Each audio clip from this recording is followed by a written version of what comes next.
Shalom aleihim bisem Yesua Hamasyah.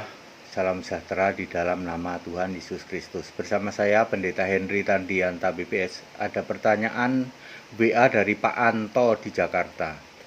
Pertanyaan seperti ini harus bisa dijawab. Pak Pendeta HTD, menikah Katolik boleh cerai tidak? Jawabannya 100% boleh. Cepat saja kami akan jawab ya. Pernikahan Katolik, pernikahan Protestan, pernikahan karismatik 100% boleh cerai. Loh, Pak, alasannya apa? Ya sederhana saja ya. Ya. Kan ada yang nanya harus bisa dijawab dan harus pakai Alkitab dan jangan marah kalau dijawab pakai Alkitab. Pernikahan Katolik, pernikahan Protestan, pernikahan karismatik boleh cerai. Perhatikan Matius 19 ayat 6. Demikianlah mereka bukan lagi dua, melainkan satu. Karena itu apa yang telah dipersatukan Allah tidak boleh diceraikan manusia. Ingat, yang tidak boleh cerai itu kalau pernikahannya dipersatukan Allah. Catat baik-baik, setiap pernikahan yang dipersatukan Allah tidak boleh diceraikan manusia. Menjadi masalah siapa Allah. Katolik, Protestan, karismatik, Allahnya adalah Bapa, Anak, Roh Kudus. Itu bukan Allah, tapi Allah-Allahan. Anda menikah dipersatukan Allah-Allahan, yaitu Bapa, Anak, Roh Kudus. Boleh cerai enggak? Boleh 100%. Beda dengan kalau Anda dipersatukan oleh Allah, yaitu Yesus Kristus. Nah, baru ciamik. Pernikahan yang benar harus dipersatukan Allah, yaitu dipersatukan dalam nama Yesus Kristus. Tok, titik, final. Itu baru tidak boleh diceraikan manusia. Pak, tunggu Pak, ini pertanyaan sederhana. Kalau benar sebuah pernikahan dipersatukan dalam nama Yesus Kristus, berarti dipersatukan Allah, betul. Kalau cerai juga gimana? Allah menepati janjinya. Yang punya pikiran cerai Anda akan diperlakukan oleh Allah, berarti satu harus mati.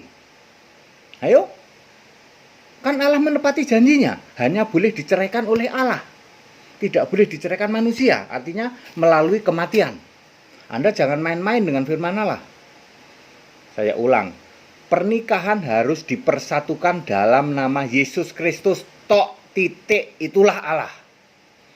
Ya, kalau Anda punya pikiran cerai, maka Allah menepati janjinya. Salah satu yang punya pikiran cerai, ini bahasa saya ya, Karena Allah harus menepati janjinya, ya udah dimatiin salah satu. Kan cerainya jadi cerai karena mati. Sebaliknya, Katolik, Protestan, karismatik yang melakukan pernikahan dalam nama Allah-Allahan, yaitu Bapa, Anak, Roh Kudus, Anda boleh cerai, mau cerai kayak apa? Cerai kawin lagi boleh? Boleh. Anda tidak terikat aturan Alkitab ini. Ya, sekali lagi jawaban saya tegas, Anda tidak terikat dengan aturan Alkitab bahwa apa yang dipersatukan Allah tidak boleh diceraikan manusia. Allah yang mana yang mempersatukan pernikahan Anda? Bapa, Anak, Roh Kudus. Itu bukan Allah, itu Allah-Allahan. Allah adalah Yesus Kristus. Pak, jawaban kayak gini belum pernah ada ya. Itu kan jawaban Alkitab. Anda aja suka nggak ngeh ya. Makanya setiap pemberkatan nikah oleh saya, yaitu saya selalu ngomong begitu, jangan marah ya. Jangan marah ya. Dulu misalnya ada pasangan yang dulu pernah menikah, ya kita terus terang kan, kita korek dulu. Aku pernah menikah Pak, dulu Katolik, dulu Protestan, karismatik gitu kan, pernah menikah. Saya cerai hidup Pak. Yang penting diurus suratnya. Udah beres, surat beres Pak, boleh nikah lagi? Boleh.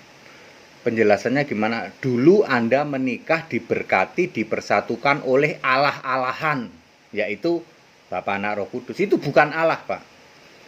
Jadi ya pernikahan tidak sah lah, menurut Alkitab tidak sah. Tapi bisa saja diproses secara sah di kantor catatan sipil, silahkan ya. Tetapi kan Anda mau tanya ini boleh cerai apa tidak? Ya boleh.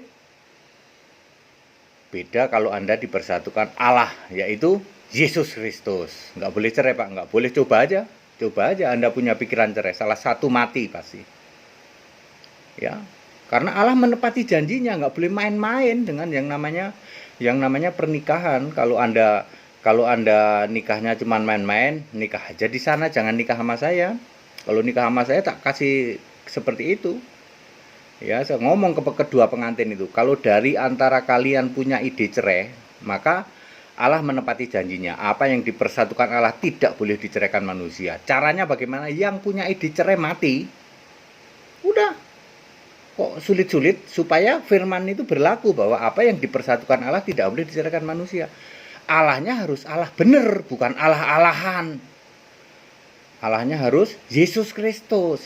Demikian pula baptisan, ya.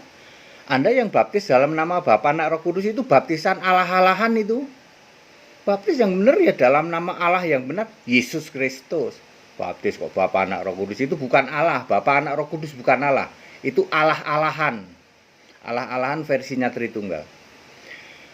Padat, singkat, dan clear, bikin merah telinga, tetapi tidak bisa dibantah. Pak Anto, saya sudah jawab pertanyaan Anda. Segala hormat, kemuliaan untuk Yesus Allah yang benar. Kalau Anda mau nikah, saya nikahin Pak ya. Supaya Bapak tahu seperti ini, nikah itu nggak boleh main-main. Ntar dulu Pak. Pak Pendeta berani ngomong keras kayak gini, Pak Pendeta sendiri meneladani nggak pernikahannya? Oh, saya sudah menikah 33 tahun, punya cucu 2. Pernah berantem nggak Pak? Ya namanya pernikahan pernah berantem. Punya istri lagi nggak? Ya enggak lah ya. Saya meneladani, saya meneladani ya. Seorang pendeta itu harus menjadi teladan dalam rumah tangga. Ya. Begitu ya.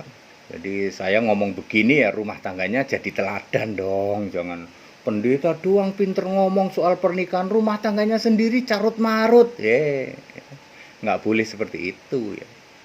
Segala hormat, kemuliaan untuk Yesus Allah yang benar ya. Jadi padat, singkat, dan clear.